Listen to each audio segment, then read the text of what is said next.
Bebeğin ölümüne sebep olacak en tehlikeli şeyler nelerdir?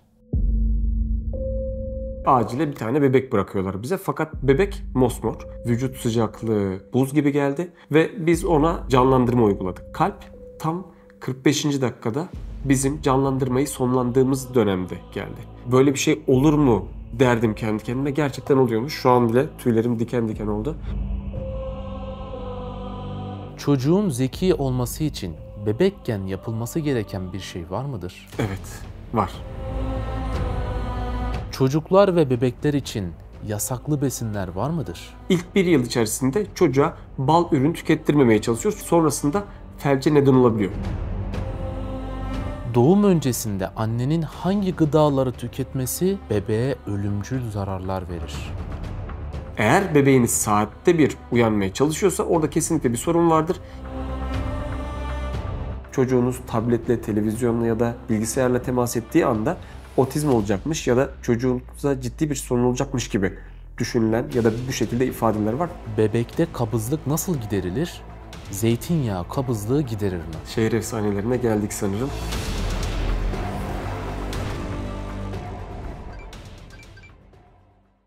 Osman Hocam, sizi tanıyalım. Ben Osman Gönülal. Uzun zamandır belki sosyal medyada takip eden arkadaşlarımız olmuştur. Bir video süreci hazırlamaya çalışıyorum. Bir çocuk doktoruyum. İstanbul'dan Şiletfal sürecinden Sivas'a kadar uzanan bir sürecimiz oldu. Doğum öncesinde annenin hangi gıdaları tüketmesi bebeğe ölümcül zararlar verir? Yani aslında burada tüm insanlara anneler olarak sınırlamayayım.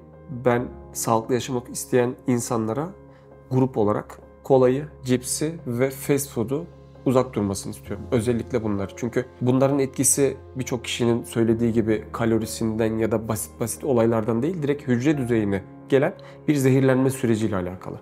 Ve anneler yediği her şeyden küçük daha yeni oluşmaya başlayan o hücreciklikten büyük bir varlığa dönüşen bebek için çok daha fazla etkiliyor. Eski dönemlerde şunu söylemiş olabilirsiniz. İşte eskiden insanlar daha uzun yaşardı, daha sağlıklıydı. Sebebi bu kadar fazla kimyasala maruz kalmamış olmamız. Şimdi artık eski dönemde ben hatırlıyorum, evimize bu tarz fast food'un girmesi ya da hazır gıdaların girmesi daha düşükken şu an evimizin bir rutini haline gelmiş. Belki tatlıları evde yapmıyoruz. Bir şekilde dışarıdan hazır tatlı alıyoruz. Ya da bir şekilde zaman geçirmemiz olarak kuru yemişlere değil de cipslere çocukları erken dönemde, tabii dolayısıyla da geleceğin annesi babası olan kişilere erken dönemde temas ettiriyoruz. Bebeğin ölümüne sebep olacak en tehlikeli şeyler nelerdir? Şimdi bununla ilgili uluslararası bir isimlendirme var. Ani bebek ölüm sendromu. Bu hiçbir sağlık problemi olmayan bir bebeğin doğumdan sonraki ilk bir yıl içerisinde ölmesi anlamına geliyor. Bu annelerin, babaların, doktorların çok konuşmak istemediği kötü bir konu. Biz de çok konuşmak istemiyoruz ama kötüyü bir şekilde, yanlışı, hatayı bir şekilde bizim söylememiz lazım. Buradaki en önemli hata çocukların sırt üstü yatırılmaması. Çocuk pusar ya da başka bir şey olur diye yan yatırmak ya da yüzüstü yatırmak burada yapılan en sık, en kötü hata. Çünkü orada solunum yollarına bir şekilde mamaların ya da besinlerin kaçmasına neden oluyor. Sırt üstü yattığı zaman çocuk daha güvenli uyuyor. Çocuğun bulunduğu yerde bir şekilde çocuktan başka hiçbir şey olmaması lazım. Güvenli uyku kriterleri dediğimiz kriterler var ve 1989 yılından beri bunların çok büyük bir kısmı değişmemiş. Diyorlar ki anne ile bebek aynı odada fakat farklı yatakta. Çünkü anne emzirebilir, yorulabilir, çocuğun üstüne kapanabilir ya da çocuk hareket edebilir, düşebilir. Anne ile bebek göz teması olacak miktarda uzaklıkta olması lazım. Bebek doğduğu andan itibaren ilk bir saat içerisinde anne ile temas etsin, anneden florayı almaya başlasın. Bebeğe özel bir durum olmadığı sürece kimyasal maruziyetine ihtiyacı yok. Bebek doğru şekilde giydirilmeli, doğru şekilde uyutulmalı. Sırt üstü yatırdığı zaman yatakta gömülmemeli. Yani yatağın sert olması, onun konforunu bozması anlamına gelmez. Sadece çocuğun güvenli uyuduğu anlamına gelir. Çünkü çocuk eğer kafasıyla gövdesi arasında bir açılanma olursa oradaki solunum yolları tıkanabiliyor. Bunu bir boru gibi düşünün. Bazen belli yerlerden bir iz oluşuyor ve orada yeteri kadar nefes alıp vermesini engelleyebiliyor. Ya da çocuğun gazını çıkartmadan yatağına yatırmak. Özellikle gazlı bebeklerde, huzursuz bebeklerde anneler, babalar çocuğun daha çok uyuması için besleyip tekrar uyandırmamak adına yerine yatırabiliyor. Böyle bir şey yapmak büyük hatalardan bir tanesi. Çocuğun bulunduğu ortamın üzerine düşebileceği herhangi bir cisimden farklı bir yerde olması lazım. Mesela uyku arkadaşı denilen bir hikaye var. Uyku arkadaşı çocuğun uyumasını kolaylaştıracak bir obje. Çocuğun yatağında Anneyi istemediğimiz gibi herhangi bir obje de istemiyoruz. Buna yastık da dahil, buna yorgan da dahil, buna peluş oyuncak da dahil, buna herhangi bir uyku arkadaşı da dahil. Sağlıklı bir çocuk için hamilelikte ve öncesinde anne baba nelere dikkat etmelidir? Şimdi insanlar aslında çok fazla kafa karışıklığına bu dönemde maruz kalmaya başladılar. Gerçekten ihtiyacı olan bir şeyi görmezden gelip daha farklı ihtiyaçlara, işte besinlere, takviyelere yoğunlaşmaya çalışıyorlar. Bir annenin doğum öncesinde öncelikle zihni olarak, fiziki olarak, ruhi olarak iyi olması lazım. Çünkü vücudunuzda değişen herhangi bir hormon sonrasındaki çocuğun hayatını belki yıllarca sonrasında ortaya çıkacak bir hastalığı bile etkileyebiliyor. Herkes zaten takipli olduğu çocuk doktoru ya da öncesinde takipli olduğu kadın doğum uzmanları tarafından bir şekilde ihtiyaçları gideriliyor. Bence gözden kaçan kısma birazcık daha işin bilinmeyen, vitaminle, takviyelerle düzeltilmeyen, daha huzurlu bir aile ortamıyla ilgili olduğunu ben söyleyeceğim size. Birazcık orada desteklenmesi gerekir bence. Doğum öncesinde yapılmaması gereken en önemli şeyler nelerdir? Doğum öncesinde derken ben orada gebelik sürecini gündeme getireyim. Bir kere çocuğa kimyasalı az maruz bırakmak için çok fazla sigaradır, alkoldür, kötü maddelerdir. Bu tarz bir maruziyet ya zaten olmaması gerekiyor. Bunu herkes biliyor. Fakat gözden kaçan bazı uygulamalar var. Özellikle kuaförler üzerinden yapılan saç boyatmalar ya da keratin bakımı gibi bakımlar, bunlar da ciddi miktarda vücudun kimyasala maruz kalmasına neden oluyor. Böyle bir şeye girilmesin. Yapılmasın dediğim şeyler belki kısıtlı olabilir. Orada daha çok kadın doğumcu arkadaşlarımızdan görüş almak belki daha doğru olabilir. Fakat yapılmasını istediğim şeyler var. Çünkü çocuk doğduktan sonra anne bilmediği bir tarafa çıkmış oluyor. Ve kucağına çocuğu aldıktan sonra sanki her şey normale gelecek ve mükemmel gidecekmiş gibi zannediyor. Önceki dönemde çocuğa hazırlık yapılması lazım. Bu hazırlık kıyafet olarak değil. Çocuk eğitimiyle ilgili, çocuk bakımıyla ilgili, çocuğun o anki bakımını kolaylaştıracak bazı ürünlerin alınması ya da emzirme sürecinin nasıl bilinmesi gerektiği, çocuğun bakımının, kullanılacak kremin önceden seçilmesi. Çünkü doğum yaptıktan sonra kadın 2 ay, 3 aya yakın kendine gelmeye çalışır. Gerçek anlamda hormonlar düzelmez, bilinç hafif, bir şeyleri hatırlamakta zorlanır, hormonlar değiştiği için depresyon halindedir. Postpartum blues denilen bir şey var zaten, bu tıbbi bir şey. Ve o dönemde bir şey öğrenmek neredeyse imkansızdır. O yüzden çocuk henüz karnınızdayken, kucağınıza çıkmamışken bir şekilde o eğitimi alıp ihtiyacı olabilecek her şeyi erkenden halletmeye çalışmanızı öneririm. Daha önce yaşayıp unutamadığınız ilginç bir anınız var mı hocam? Çok var aslında ama bir tane vaka, ikincisini yaşamadım. İnşallah benzer bir şey bir daha da yaşamam. Şişli Etfal'de şef altı olduğum bir dönemde. Yaklaşık olarak düşünün, akşam 8 saatlerinde yemekleri yedik, artık oturuyoruz. Birazcık daha poliklinikler azaldı. Her şey yolunda, artık o saatten sonra çok bir aksiyon beklemiyoruz. Fakat bir ambulans hiç haber vermeden, normalde ambulanslar haber vererek gelir. Sirenleri yakarak geliyor ve acile bir tane bebek bırakıyorlar bize. Fakat bebek mosmor, çıkımda kalmış ve yaklaşık olarak bir 10-15 dakikalık yol sürecinde bebek zar zor anneden çıkartılmış fakat hiçbir müdahale yok. Bebek mosmor, vücut sıcaklığı yani ölçmedik ama ölçülebilecek durumda da değildi. Buz gibi geldi ve biz ona rutin olarak bir canlandırma uyguladık. Bu CPR dediğimiz uygulama yaptık. Normalde biz bu tarz şeylerde erişkin hastalarda 20 dakika, yarım saat en fazla deniyor. Sonrasında beyin artık öldüğü için daha uzun süre yapılmasın denir. Bu normal ÇİAD eğitimlerinde bizde 45 dakikaya kadar uzatılabilir şeklinde bir cümle döndü. Fakat orada gene şöyle bir parantez cümle çıkıyor. Genellikle olmuyor. Yani 45 dakikayı çok bulan vaka olmuyor deniyor. Müdahaleye başladık. Biz gene inşallah düzelir vesaire gibi. Hemşire hanımlar damar yolu açmaya çalışıyor. Olmuyor. Mecbur kemik yolu açıyorsunuz bu çocukta. Damar yolu bulunamadığı için hem damardan hem kemik yoluyla ya da işte küçük bebek olduğu için burada bir avantajımız vardı.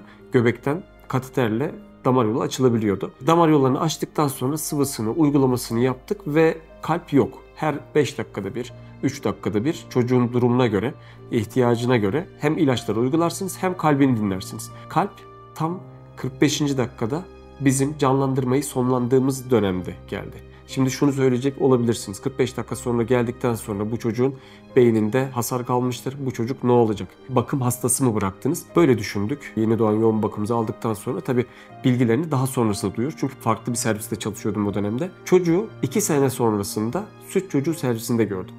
Çocuğun sadece yutma fonksiyonu bozuktu. Zekası normaldi. Hiçbir sorunu yoktu. Yürüyen, koşan, oynayan bir çocuktu. Ve böyle bir şey olur mu derdim kendi kendime. Gerçekten oluyormuş. Şu an bile tüylerim diken diken oldu.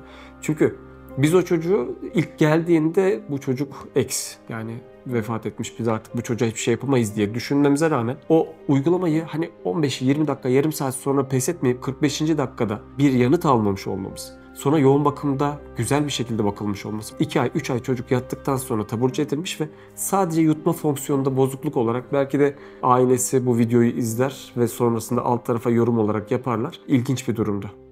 Bebeklerde hırıltılı solunum nasıl geçer? Şimdi hırıltılı solunum neresinden kaynaklandığına bağlı olarak değişir. Basitçe anlatmam gerekirse bu hırıltılı solunum ciğerden mi geliyor yoksa bu üst solunum yolundan mı geliyor? Bunu şöyle ayırtabilirsiniz. Biz soluk alıp vermemizde 2 tane pozisyon var. Soluk alma, soluk verme. Eğer soluk alırken bir hırıltımız varsa bu üst solunum yoluyla ilgilidir. Ciğerle ilgili değildir. Eğer çocuk nefes verirken hırıltı yaşıyorsa bu ciğerle ilgilidir. Bunu bir doktora gösterip sonrasında adım atmanız çok daha iyi olur. Fakat eğer çocuğunuzun sadece burnu tıkalı, sadece nefes alırken bir hırıltı yaşıyorsa o çocuğun burnunu açmanız tedavi bile anlamına gelebilir.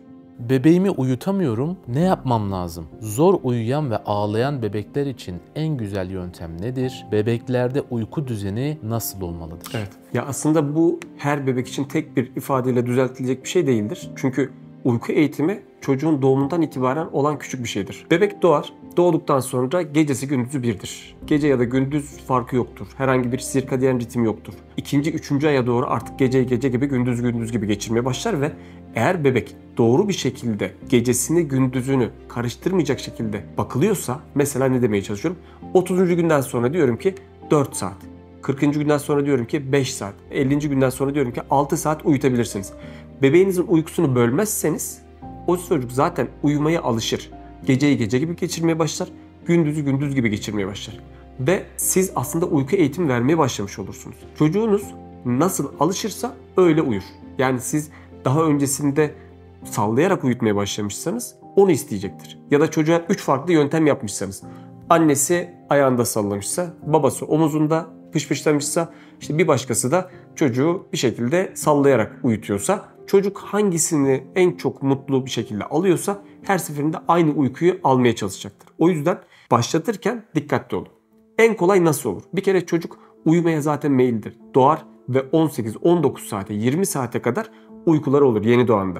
Sonraki dönemde de yavaş yavaş bu uykular uzamaya başlar ve eğer yeteri kadar doyan bir bebeğiniz varsa, bir sağlık problemi yoksa 8 saat, 9 saatleri, 10 saatleri bile uykularda görürsünüz. Birincisi, o çocuğun uykusuna ihtiyacı olduğu anda bırakıp uyumasına izin vermek. İkincisi, çocuğunuz bir uyku gerilemesine neden olan durumu varsa bunu ortadan kaldırmaktır. Burada da uyku hijyeni dediğimiz bir durum var. Mesela çocuğunuzun ortamı çok sıcaksa o ortamda uyuyamaz. Düşünün, serin bir orman ortamında mı rahat uyursunuz ya da sıcacık bir deniz kenarında mı rahat uyursunuz? Orman ortamı biraz daha serindir. Çok daha rahat uyur insan. Çok daha güzel bir uyku alır. Bebeğinizin ortamının 24 derecenin üstünde olmaması lazım. Bu çok yapılan bir hata. 22-20 derece idealdir. 22 derece Türk insanı içinde gayet kabul edilebilir bir derece. İkinci aşamada eğer çocuğunuzun bir burnu tıkalıysa burnundan nefes alıp veremeyeceği için o çocuğunuzun uykusu bozulacaktır. Bu çocuğa ne yaparsanız yapın sadece işkencedir uyutmaya çalışmak. Üçüncü aşamada bir diş sancısı varsa o çocuk sık sık bakım almak için yanınıza gelecektir.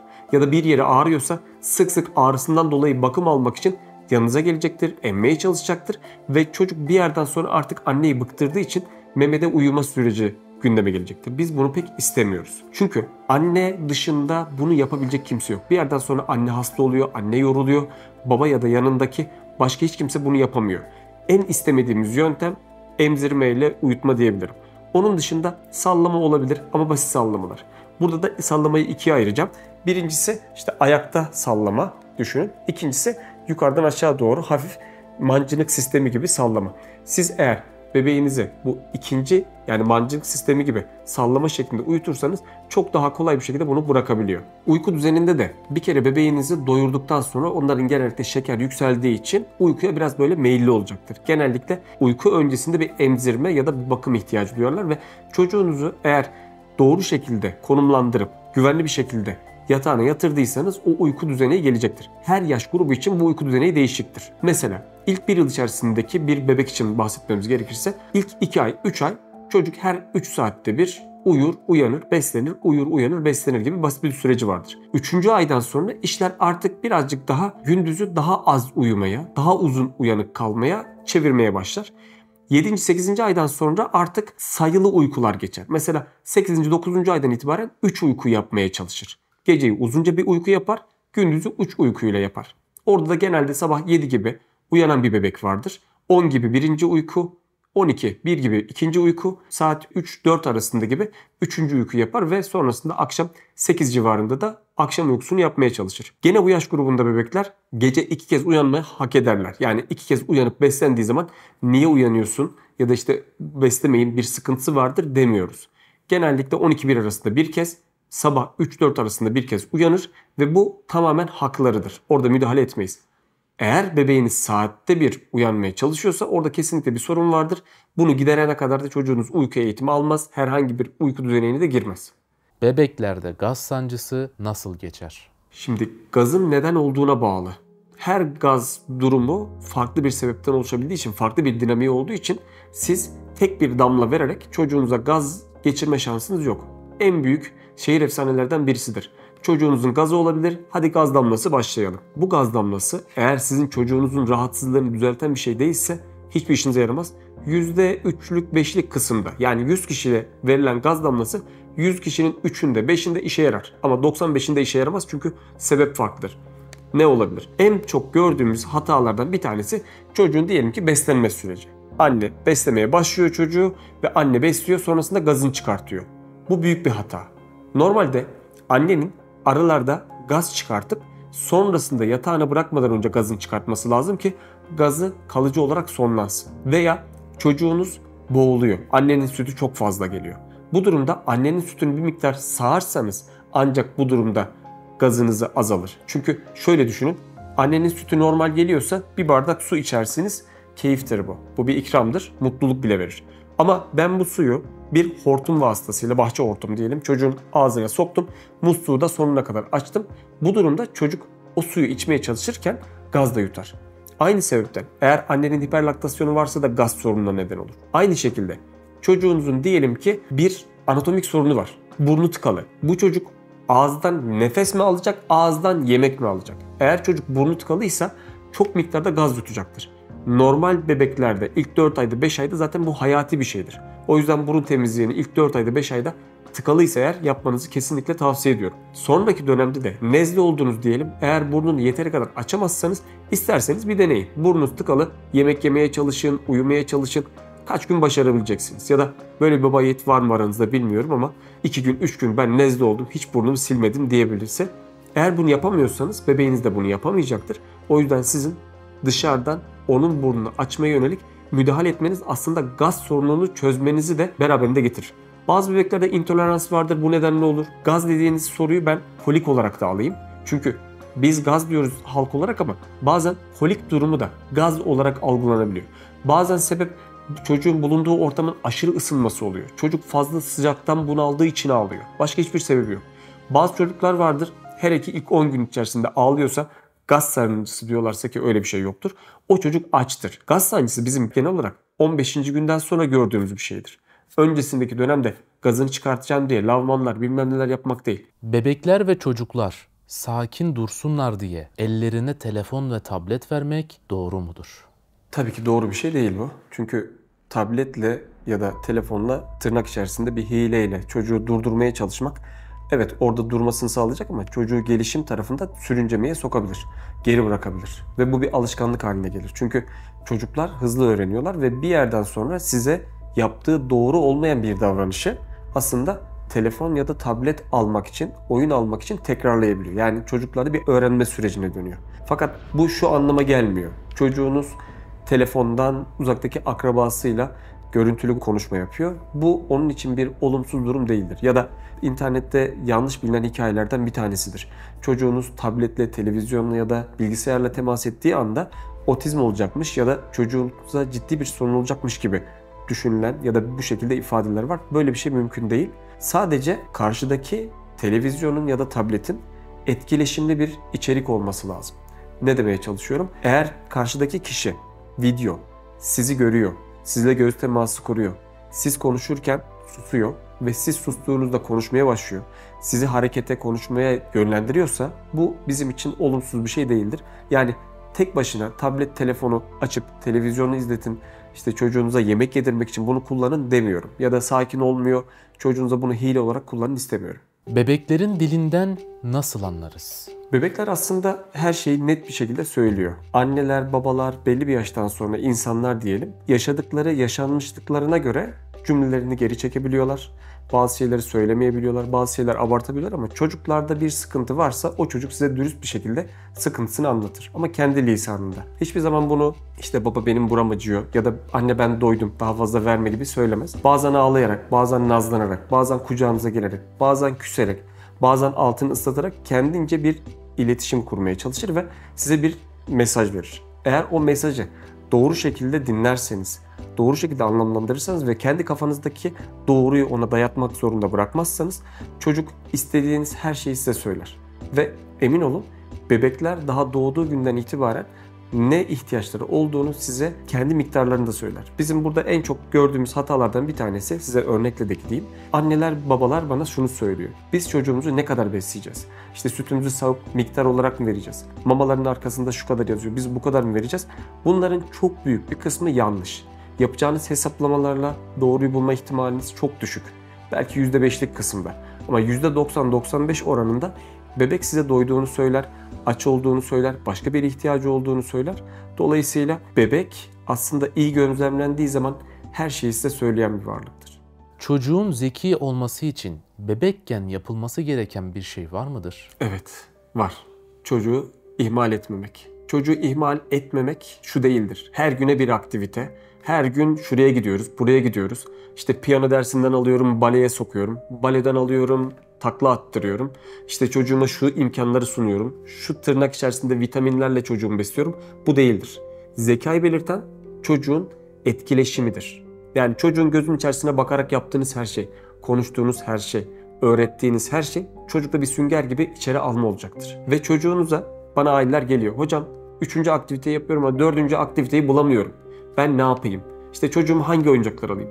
Çocuklar oyuncaklar alarak, aktivitelere giderek, bilinçsiz aktivitelerden bahsediyorum özellikle, gelişmez. Çocuk etkileşim ister. Eğer çocuğun bezini açarken, altını değiştirirken, bakım yaparken, gözün içerisine bakıyorsanız, her şeyi tasvir ediyorsanız, ona dokunuyorsanız, yani bir sinir uyarısı oluşturuyorsanız, bu sinir uyarıları sonraki aşamada bir sinir yolakları haline geliyor. Ve çocuk çok daha zeki oluyor. Benim gözlemim bu.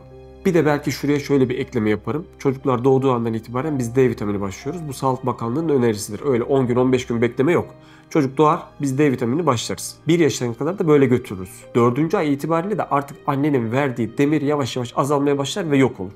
Ve siz orada çocuğun ihtiyacı olan kanı beyne oksijeni, vücuda oksijeni, kasa oksijeni götürmek için o demirin oluşturduğu eritrosite ihtiyacınız vardır. Ve 4. ayda demirinizin düzgün bir şekilde desteklenmesi sizin gene bebeğinizi zeki olabilecek, en azından kapasiteyi tam kapasite devam etmesini sağlayacak önemli şeylerden bir tanesidir. 3 yaşa kadar demire dikkat, 5 yaşa kadar D vitamine dikkat.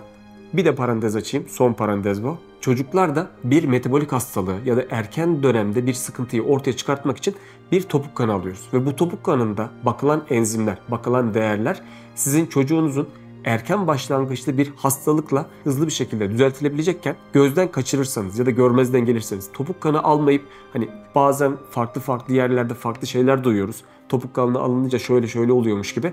Böyle bir evhama girer de topuk kanı vermezde bir hastalığınız varsa çocuğunuzda metabolik hastalığınızdan dolayı sorun yaşayabilirsiniz. Hastalıkların artmasından dolayı, annenin beslenmesinden dolayı ya da var olan tiroid bozukluğunun geç saptanmasından dolayı çocuğunuz kalıcı zeka geriliği yaşayabilir. Bebeğin ateşi çıktığında ne yapılmalıdır? Bebeğin ateşi çıktığında ne yapılabilir sorusu aslında yaşa göre değişir. Kısaca anlatacağım. İlk 30 gün içerisinde çocuk yoğun bakıma yatırılır. Evde hiçbir şey yapmazsınız, doktorunuza gidersiniz. İlk 3 ay içerisinde de eğer çocuğunuzun ateşi varsa gene hastaneye gitmeli ve doktor tarafından muayene edilmeli, gerekirse yatırılmalısınız. 3 aydan sonra 2 gün 3 gün bekledikten sonra doktora gidebilirsiniz. Hemen de gidebilir. Fakat burada yapılan en büyük hata, çocuğun ateşine neresinden bakalım, kaç derecenin üstüne ateş diyelim.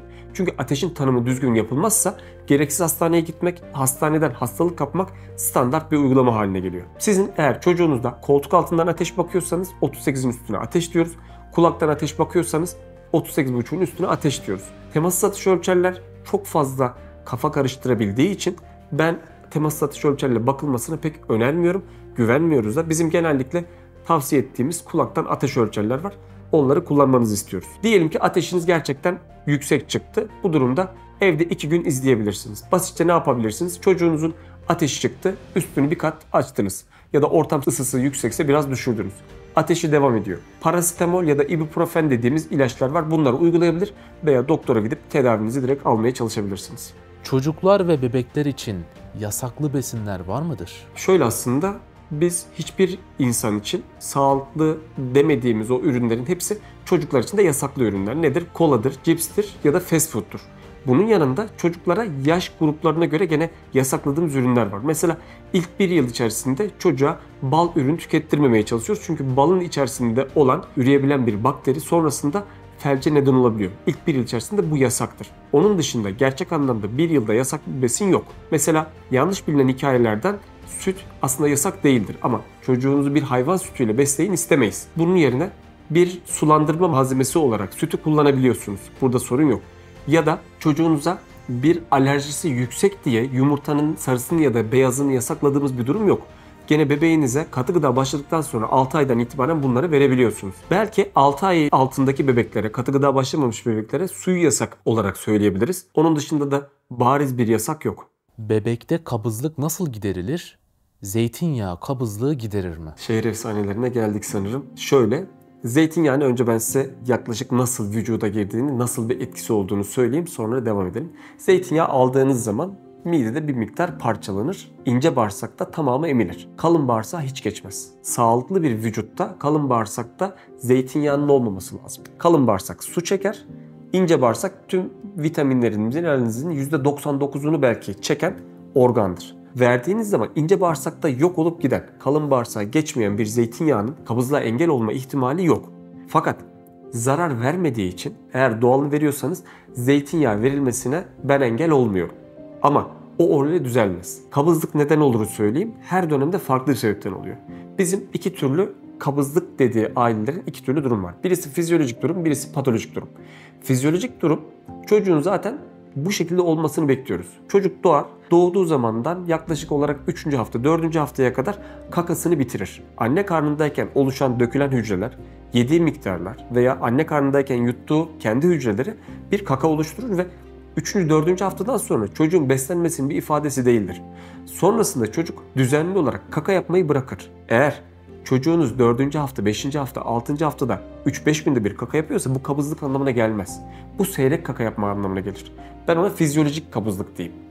Bir de patolojik kabızlık var. Bu bir hastalık durumudur. Bu bir sorundur ve düzeltilmesi gerekir. Patolojik kabızlığı iki duruma ayıracağız.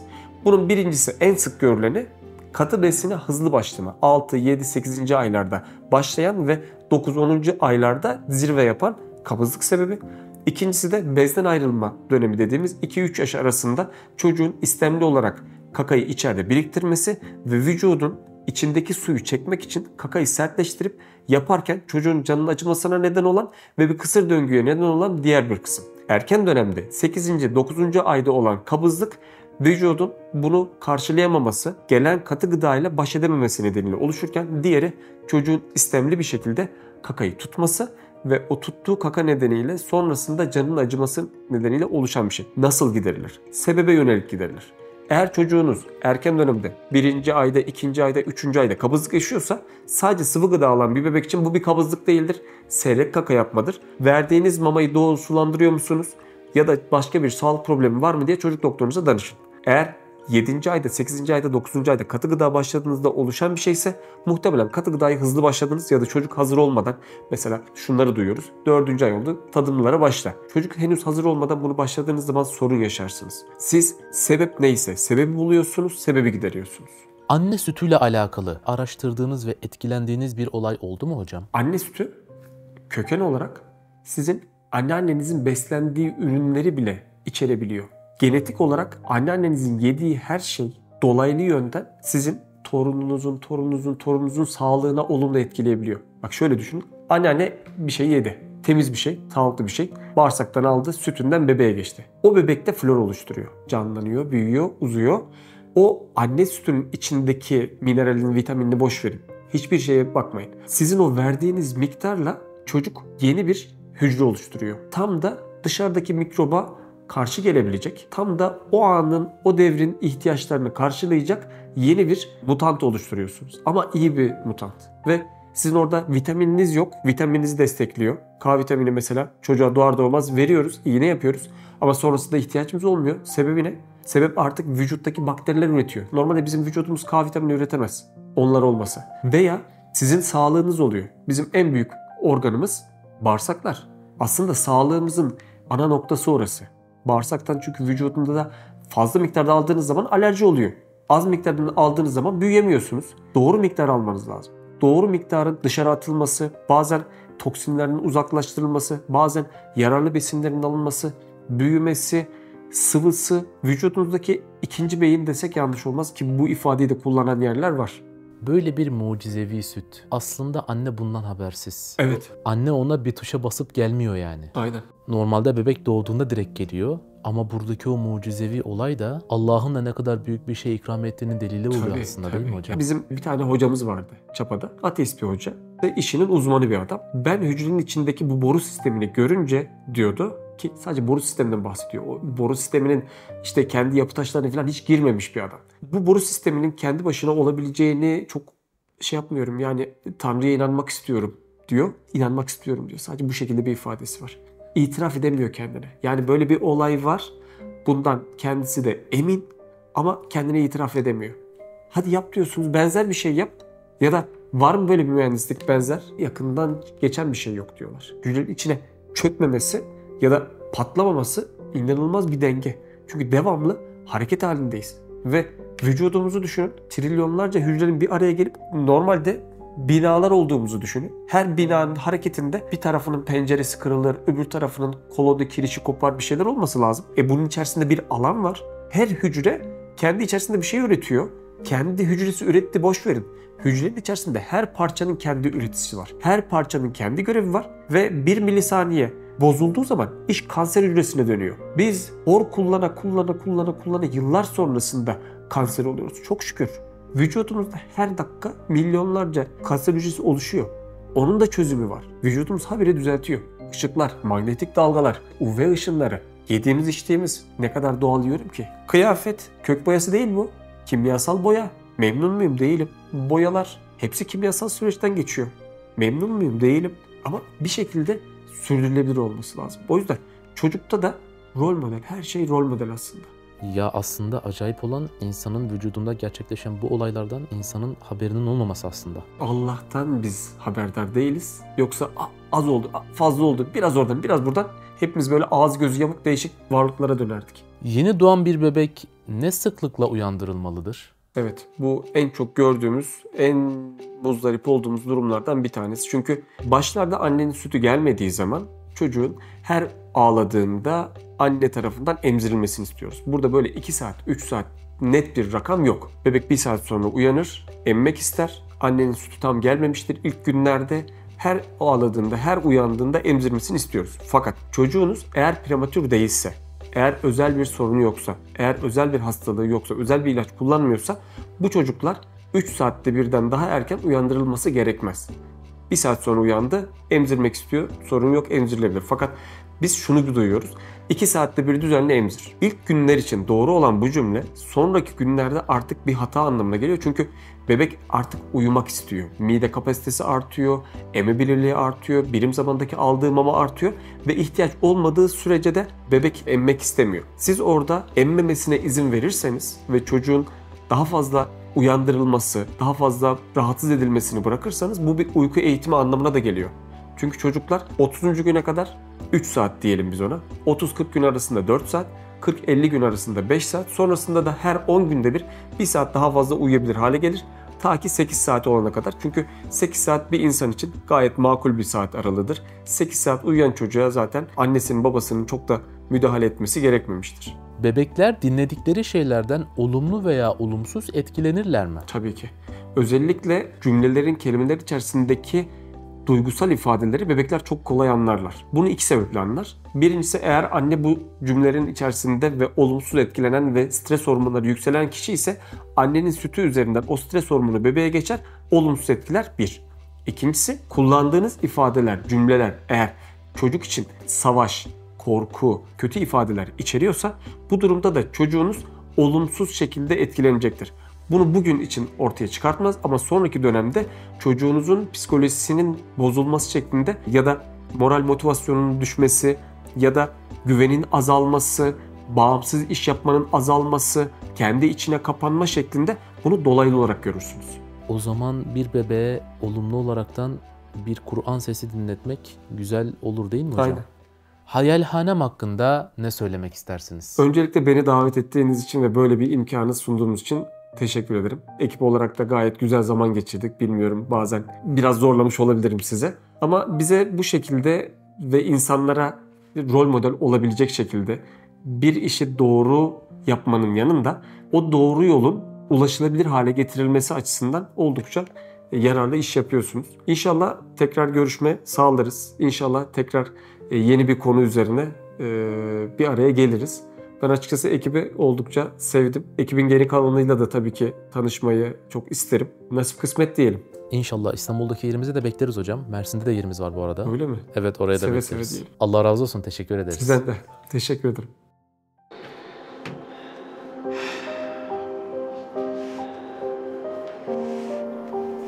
Olmazsa olmaz zannettiğiniz dükkanların içinde öleceksiniz. Bu işi bitirmezsem mahcup olurum zannettiğiniz atölyelerin içerisinde son nefesinizi verip gideceksiniz. Gençliğinde gidecek. Aldığın tatlar da gidecek. Heyecanın da gidecek. Tek tek gideceksin. Binanın taşları gibi her gün dökülüyorlar. İstesen de istemesen de. Allah aşkına o gün geldiğinde sizi, bizi ne kurtaracak? Bahtına düştüm ya Rab, bahtına düştüm ya Rab, bahtına düştüm ya Rab, bahtına düştüm ya Rab.